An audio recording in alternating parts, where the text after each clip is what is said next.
안녕하세요. 결혼한 지 1년도 되지 않아서 참 어이없는 일로 남편과 다투다가 결국 이혼까지 하게 된 20대 후반 여자입니다. 남편은 저와 4살 차이가 나는 30대 초반이고요. 연애하는 동안에도 몰랐지만 결혼 준비하는 과정에서도 남편이 그렇게 효심 깊은 사람인 줄은 몰랐어요. 남편이 꼼꼼한 성격이기도 하고 저보다 나이도 많다 보니 연애하는 내내 웬만한 결정은 남편이 알아서 하도록 맡겼었거든요. 의견 대립하면서 다툰 적도 한 번 없어요. 쓸데없는 일로 저를 속상하게 한 적도 없고 그렇게 연애를 이어오다가 결혼까지 했는데 결혼하자마자부터 돌변해서는 호시탐탐 저를 효도하는데 부려먹을 생각만 하는 걸 참아주다가 결국 마지막 사건을 통해 이혼까지 하게 되었습니다. 결혼하자마자부터 남편의 남다른 시댁사랑 때문에 당황스러웠던 건 누구보다도 저였어요. 차라리 결혼하기 전부터 시가족들이 제일 먼저다 하는 모습을 보여줬다면 이렇게 놀라지도 않았을 테고 애초에 결혼하는 것도 다시 생각해봤을 것 같네요. 신혼여행지에서부터 보여준 모습이 적잖이 실망스러웠습니다. 처음부터는 저도 그렇게 화가 나지는 않았어요. 처음에 호텔방에 짐 풀면서 저는 가장 먼저 방 안에서 보이는 이국적인 풍경이 너무 아름답다고 했거든요. 남편도 비슷한 반응이기는 했는데 우리 엄마도 같이 오셨으면 좋았겠다 하는 거예요. 그게 잘못된 말은 아니에요. 당연히 그렇게 생각할 수 있고 그 말을 들었을 때는 그렇게 서운하지도 않았습니다. 저도 남편 말에 그렇다고 동의를 해줬고 친정 부모님도 오셨으면 좋았겠다 싶기도 했거든요. 당연히 좋은데 왔으면 부모님 생각이 날 수도 있는 법이죠. 그런데 그 정도가 너무 지나치더라고요. 밥을 먹으러 나가도 구경을 하러 나가도 말끝마다 우리 엄마도 이런 거 좀 드셔보고 보러 다니셨으면 좋았네 어쩌네 하면서 정말 신혼여행 다니는 내내 엄마 찾으면서 같이 왔으면 좋겠다는 말을 내내 하고 다닌 거예요. 처음에는 그래 맞장구 쳐주다가도 다른 것도 아니고 신혼여행으로 온 여행지에서 그런 말만 계속하면서 초치고 있는 남편이 점점 짜증이 나기 시작했어요. 잠깐 쇼핑을 하러 가면 신혼집에 소품으로 쓸만한 기념품을 고르고 있는데도 남편은 이것 집었다가 저것 집었다가 하면서 우리 엄마 이런 거 사다 주면 좋아하실 텐데 이러고 있었다니까요. 신혼여행지에서 빈손으로 돌아갈 것도 아니고 양가 부모님 선물은 신혼여행 마지막 날에 아울렛에 가서 쇼핑하는 일정이 있었기에 그때 살 거라고 말을 해줘도 저랑 같이 물건을 볼 생각은 눈꼽만치도 없어 보였습니다. 그저 어머님 취향 찾는 데에만 혈안이 되어 있었어요. 솔직히 그런 모습 보니까 신혼여행지에서부터 이거 결혼 완전 잘못한 거 아닌가 싶었어요. 결혼을 한 게 아니라 어머님 품에서 아들 뺏어온 건가 싶었습니다. 그런데 정말로 신혼여행 후에는 남편한테 확실히 한마디 해야겠다는 생각이 들 정도로 큰일이 생겼어요. 예정대로 양가 부모님께 드릴 선물을 사러 아울렛에 왔습니다. 한국이랑 다르게 명품들이 그냥 일반 매대에 덩그러니 걸려있더라고요. 도난방지택이 달려있기는 했는데 그래도 명품인데 흠집나는 게 걱정되지도 않나 싶을 정도로 마구잡이로 진열을 해놨더라고요. 아무튼 예산 안에서 최대한 좋은 선물, 그러니까 너무 싸지도 않고 퀄리티도 괜찮은 물건 건지려고 여기저기 돌아다니면서 정말 열심히 쇼핑을 하고 있었습니다. 그런데 남편이 저보고 잠깐 와보라면서 이거 우리 엄마 사주면 어떠냐며 시어머니 드릴 물건이라고 보여주더라고요. 어이가 없는 게 아울렛인데도 불구하고 가격이 400만 원이 넘는 가방이었습니다. 자기가 이것저것 다 들춰본 결과 이것보다 비싼 것은 없었다고 하는 거예요. 남편한테 우리 예산이 지금 얼마인지나 알기나 하냐고 이거 어머님 사드리면 친정부모님은 물론 아버님 선물도 아무것도 못 산다고 말해줬어요. 그러니 남편이 하는 말이 우리 아버지 선물은 열쇠고리 같은 기념품이면 된다고 하면서 대수롭지 않게 넘겨버리는 거 아니겠어요? 친정부모님 거도 포함된 예산이라고 말하지 않았느냐고 하니 친정부모님 걸 왜 사냐는 듯한 반응을 보이더라고요. 결혼할 때 우리 집에서 돈을 더 많이 했으니 당연히 장인장모님은 포기를 하시는 게 맞다는 식으로 말을 하더라고요. 남편의 그 한마디 덕분에 첫 부부싸움을 신혼여행지에서 하게 되었어요. 사실 남편 계산법도 웃긴 게 당장 결혼할 땐 남편과 시부모님이 해온 게 1억입니다. 전세금 맞춘다고 저와 친정에서 3천을 했고요. 남편은 전세금만 계산을 하고 저런 소리를 하는 거였어요. 당연히 저희 쪽에서 혼수로 2,500을 했고 결혼 후에 타고 다닐 자동차 한 대 해주셨습니다. 그것만 합쳐도 이미 남편 쪽과 금액이 똑같아졌어요. 거기에 리모델링 한다고 2천만 원 정도를 더 지출했고 손 부끄럽다고 천정어머니께서 예단으로 이미 괜찮은 가방 하나 보내드렸어요. 하나하나 콕콕 집어서 남편한테 다시 설명해줬어요. 계산이 이런데도 아직 그딴 소리가 나오냐 싶었는데 남편은 어이가 없게도 자동차는 우리가 둘 다 타고 다닐 거니까 계산을 하면 안 된다는 말도 안 되는 헛소리를 하는 겁니다. 그럼 집에서는 우리 둘 다 같이 사는 거 아니냐고, 그러면 집도 계산하면 안 되는 거 아니냐고 했더니 문은리로 집이랑 차가 같냐고 하면서 성질을 팍 내더라고요. 결국 본전도 못 찾고 선물은 제가 양가 어르신들께서 오래오래 잘 쓰실 만한 걸로 하나씩 골라 같은 금액대의 선물을 해드렸습니다. 아무튼 신혼여행지에서 이런 일이 있다 보니 저도 걱정이 되더라고요. 돌아오는 비행기에서도 고민을 많이 했어요. 아니나 다를까 귀국을 해서도 난리를 치더라고요. 신혼여행에서 돌아온 게 토요일 저녁이었습니다. 선물 살 때는 자기가 고른 거 안 사고 싸구려를 샀다면서 그렇게 싫어하더니 다음날 아침이 되니까 빨리 시댁에 가자고 하는 거예요. 아직 몇 억도 안 풀린 상태고 저나 남편이나 곧바로 다음날 출근을 해야 했었거든요. 양가 부모님께는 이미 전날에 도착했다고 잘 다녀왔다고 말씀드리고 그 다음 주쯤에 인사드리러 찾아뵙겠다고 미리 연락을 드린 상황이었는데도 선물을 빨리 드리고 싶다면서 시댁만이라도 먼저 다녀오자고 우기는 거예요. 그때 남편하고는 확실하게 단판을 짓지 않으면 안 되겠다는 생각이 들었어요. 오직 시댁, 특히 시어머니만을 위한 저 억지를 있는 대로 받아줬다가는 분명히 엄청난 부메랑이 돼서 저한테 돌아올 것을 알고 있었기 때문입니다. 한시바삐 시댁에 가자는 남편을 불러서는 조곤조곤히 이야기를 했어요. 아직 우리 혼인신고도 올리지 않았다. 당신을 위해 시댁을 가주는 거 어렵지 않지만 여행지에서 보였던 모습과 지금 이 모습을 보니 지금 당장 혼인신고를 올리면 안 된다는 생각밖에 들지 않는다고. 그래도 기어이 시댁에 가야겠다면 말리지 않겠다고 대신 혼자 다녀오라고 했습니다. 그래도 눈치는 있는 건지 제가 심기가 많이 불편하다는 걸 깨달은 남편은 시댁에 가자고 더 조르지는 않더라고요. 그 뒤로부터 드디어 남편이 제 눈치를 보기 시작했어요. 그래서 저도 일단은 혼인신고는 좀 더 같이 살아보고 지켜본 뒤에 해야겠다는 생각이 들었습니다. 그나마 다행인 건 남편이 그런 게 어딨냐고 좀 투덜거리기는 했지만 제 의사를 존중해줬다는 거예요. 막상 약속드린 대로 그 다음 주에 시부모님을 찾아뵈었는데 선물 보고도 크게 별다른 말씀도 없으셨고 피곤할 텐데 억지로 시간 보낼 필요 없다면서 얼른 집에 들어가라고 하실 정도로 싱겁게 끝이 났었습니다. 그래도 그때부터 남편이 제 눈치를 보기 시작한 건지 아니면 언제 또 시작하려고 간을 보기 위한 건지는 모르겠지만 한동안 잠잠했어요. 덕분에 아무런 의견 충돌이 없으니 남편은 어떻게 생각했는지 모르지만 저는 정말 그제서야 신혼 분위기가 나는 것 같고 집에서 같이 밥만 먹어도 행복했어요. 그런데 시간이 차츰 지나다 보니 남편도 하루빨리 효도가 하고 싶어서 몸이 달았었나 봐요. 제가 사실 결혼하기 전부터 동생하고 같이 모으고 있던 돈이 있었습니다. 그렇게 둘이 모아서 부모님 해외여행을 보내드릴 계획이 있었거든요. 그게 적금이 만기가 돼서 그 돈이 잠깐 제 통장에 들어오게 되었어요. 아직 여행 비용을 모으기에는 조금 모자란 감이 있어서 적금을 한 번 더 들어야 하는 상황이었습니다. 그 목돈을 제가 관리하는 방법도 있었지만 아무래도 결혼을 했다 보니 따로 목적 자금을 위해 돈을 관리하기 조금 그런 부분이 있어서 동생한테 바로 그 돈을 송금해줬어요. 그런데 남편이 그 사실을 알게 된 겁니다. 그 돈이 무슨 돈인진 몰랐지만 한 번에 큰 돈이 동생 통장으로 넘어가니 남편도 그게 궁금해서 물어보지 않을 수가 없던 거예요. 남편에게는 친정부모님 여행 때문에 결혼하기 전부터 모으던 돈이라는 설명을 해줬습니다. 그러자 남편은 우리 엄마는 해외는커녕 그 흔한 제주도도 한번 가보신 적 없다면서 자기도 시부모님 여행을 보내드리고 싶다는 거예요. 저야 결혼하기 전부터 몇 년 동안 모은 돈이니 그럼 지금부터라도 용돈에서 일부 빼가지고 모으라고 했습니다.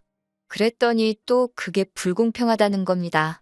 자기 용돈에서 얼마를 뺀다고 두 분 여행 보내드릴 돈이 모이겠냐고요? 그렇게는 억울해서 못하겠다면서 제가 저희 부모님 여행을 보내드릴 거면 자기도 자기 비상금을 열어서 부모님 제주도 관광이라도 시켜드려야겠다는 겁니다. 여행을 보내드린다는 말보다 결혼한 지 얼마나 됐다고 벌써부터 딴 통장 만들어서 비상금을 굴리고 있는지 어이가 없었어요. 비상금 통장이라니 뭔 소리냐 했더니 아뿔싸 싶은 표정을 짓더니 그런 게 있다고 하더라고요. 남자가 사회생활 하다 보면 돈 필요할 곳이 있지 않겠냐면서 결혼하기 전에 만들어둔 통장이라고요. 그래서 그 통장을 가져와 보라 했습니다. 통장 안에는 떡하니 1,000만 원이 들어있더군요. 결혼할 때 솔직히 남편이 모아둔 돈이 많았던 것도 아니고 그렇게 넉넉하게 가져온 편이 아닌데다가 솔직히 저희 쪽에서 결혼할 때 조금 더 한 느낌이었는데 애초에 1,000만 원을 꽁쳐두고 자기가 쓰고 싶은데 쓰려고 했다니 어이가 없었어요. 남편은 임기응변이라고 사실 비상금이 아니라 자기도 결혼하기 전부터 부모님 여행 보내드리려고 모아놓은 돈이라고 말을 바꾸더군요. 상황이 어땠든 저 또한 남편 입장에서 제가 남편 모르게 부모님 여행 보내드릴 목돈을 가지고 있던 걸 보여준 거나 마찬가지였으니 비상금으로 생각하고 있다는 건 확실하지만 길게 더 말하지 않기로 했어요. 차라리 그 돈을 허튼 데 쓰는 것보다 시부모님 여행이나 보내드리면 그 편이 더 낫다고 생각을 했습니다. 남편은 또 제 기분 풀어준답시고 해외여행 가봐야 피자 한 쪽만 드셔도 김치를 찾으시는 분들인데 뭐가 재미있겠냐고 그 돈으로 국내 여행을 보내드리겠다 하면서 기분으로 저도 같이 데려가 준다고 하는 겁니다. 진짜 듣기에도 딱 싫었어요. 시부모님 껴서 같이 여행이라니. 남편도 사실 제가 그 여행에까지 따라갈 거라고 생각은 못했을 겁니다. 하지만 제가 그 여행에 안 따라갈 수가 없었지요. 남편이 해외여행이라 말한 걸 국내 여행으로 바꿨다는 건 그만큼 여행 경비를 아끼겠다는 말이나 마찬가지잖아요. 그렇게 되면 남편은 분명히 1,000만 원이라는 비상금이 많이 남게 될 텐데 그 상황에서 남편이 또 그 돈을 은닉해버린다면 그 돈을 가지고 남편이 어디다가 어떻게 쓸지 너무 눈에 선하고 그렇지 않더라도 어디 갔다가 퇴근이라도 말없이 늦게 하거나 하는 날에는 저 혼자 집에서 전전긍긍하면서 남편을 의심하고 있을 거라는 생각이 들었거든요.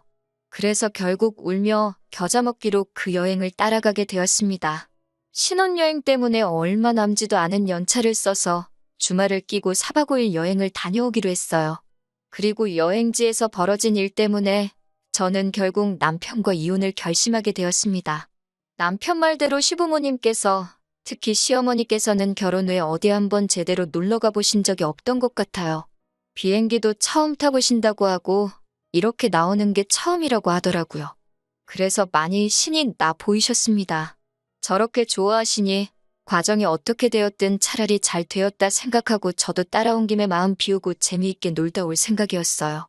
그런데 도착하자마자 남편이 저한테 이제 어디로 가냐고 물어보는 겁니다. 알고 보니 남편은 비행기랑 숙소만 예약해놓고 일정은 하나도 알아보지 않았더라고요. 왜 안 했냐니까 그런 건 당연히 제가 알아봐야 하는 거 아니냐고 하는 겁니다. 시부모님이 계시니 크게는 말 못하고 당신 부모님 효도관광을 왜 내가 알아봐야 하냐고 작은 목소리로 따졌어요. 그러니 남편이 그런 건 보통 여자가 알아봐야 한다면서 아무것도 안 알아보고 몸만 따라온 거냐면서 아주 식충이만도 못하다고 하더라고요.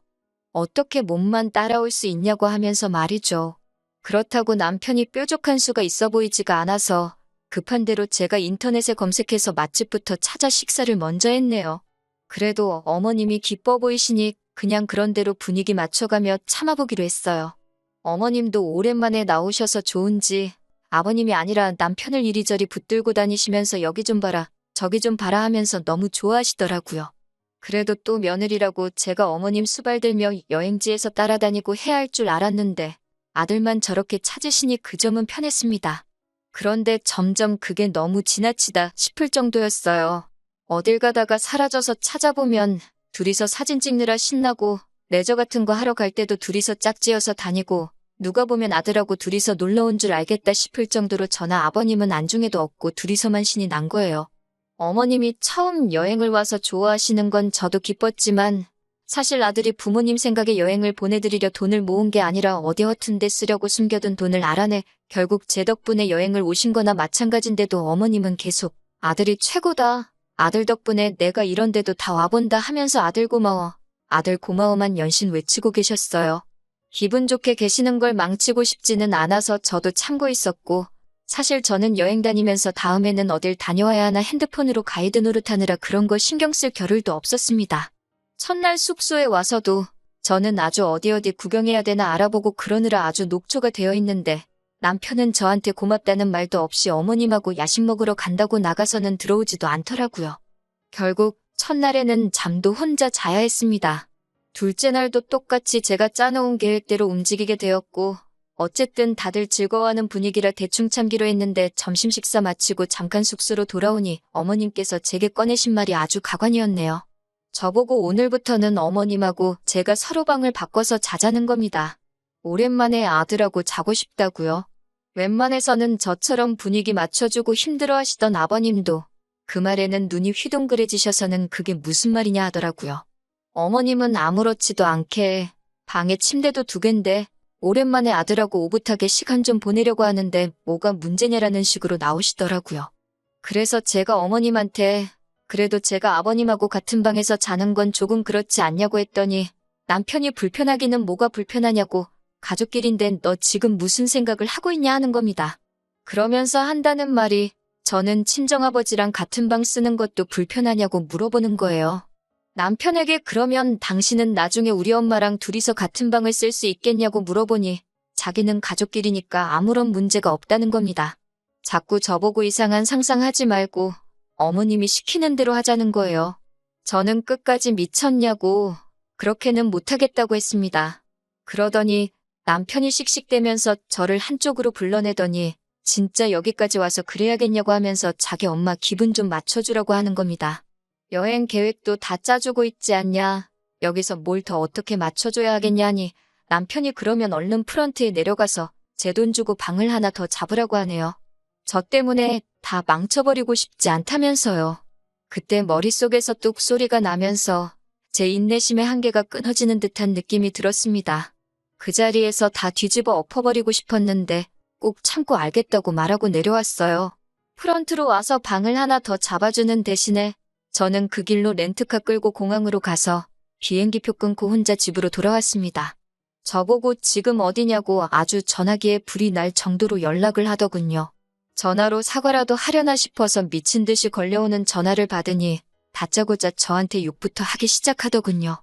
그러면서 하는 말이 자기가 어머님을 챙기고 있으니 제가 아버님 좀 챙겨주면 좀 좋냐고 하면서 끝까지 자기가 무슨 잘못을 한 건지도 모르고 큰 소리를 치고 있더라고요. 그래서 여기까지가 끝이라고 했습니다. 어차피 혼인신고도 안 한 거 그냥 결혼 무르자고 했어요. 이깟 전셋집 필요도 없으니까 내 돈 2천만 원 들어간 것만 돌려달라고 했습니다. 차는 제 돈으로 샀으니 제가 가져갈 거고 혼수도 마침 저희 부모님 집 가정가구가 다 낡았는데 이참에 전부 다 가져가서 새 걸로 교체해드린다고 했어요. 예단으로 어머님한테 가방 드린 게 있으니 그건 도로 가져가지는 않겠지만 가정가구들 가져가면서 드는 이사 비용은 다 내라고 했습니다. 그렇게 안 하면 내가 이혼녀가 되는 한이 있더라도 내가 가진 모든 걸 털어서 사실혼 증명하고 이혼소송에서 위자료에 재산분할까지 싹 다 해서 가져갈 거라고요. 그렇게 전화를 끊으니 여행지에 있는 어머님도 아버님도 번갈아 가면서 전화를 거시면서 저한테 좋은 게 좋은 거 아니겠냐고 아들 좀 용서해달라 하시더군요. 어머님께는 남편이 어머님 생각하시면서 저런 게 한두 번이 아니라고 이미 눈 감아주기에는 너무 멀리 왔다 말씀드렸어요. 어머님과 저를 사이에 두고 남편한테 선택을 강요하는 악처가 되고 싶지도 않고 어머님으로부터 아들을 뺏어오고 싶지도 않으니 도로 돌려드리겠다고 했지요. 결국 지금은 다 정리가 돼서 제가 원하는 방식으로 남편과는 갈라서게 되었습니다. 남편은 보증금 때문에 나가지도 못하고 아무것도 없는 빈집만 두고 돈이 묶여있는 상태고 저는 말씀드린 대로 가정가구며 싹 다 가지고 친정으로 돌아와 살고 있어요. 차라리 결혼 전에 자기는 엄마 없으면 죽고 못 사는 그런 사람이라고 말해줬으면 결혼이라도 다시 생각해봤을 텐데 그걸 꽁꽁 숨긴 덕분에 이런 경험까지 다 해보네요. 그나마 혼인신고를 늦게 올린 건 신의 한 수라고 생각해요. 적어도 지옥 구렁텅이에서 더 깊게 빠져들지 않고 빠져나올 수 있었으니까요. 아직 저는 젊으니까 한동안은 다시 여유를 즐기며 살아가야겠습니다. 내년쯤에는 저희 부모님 모시고 해외에도 다녀올 계획이에요.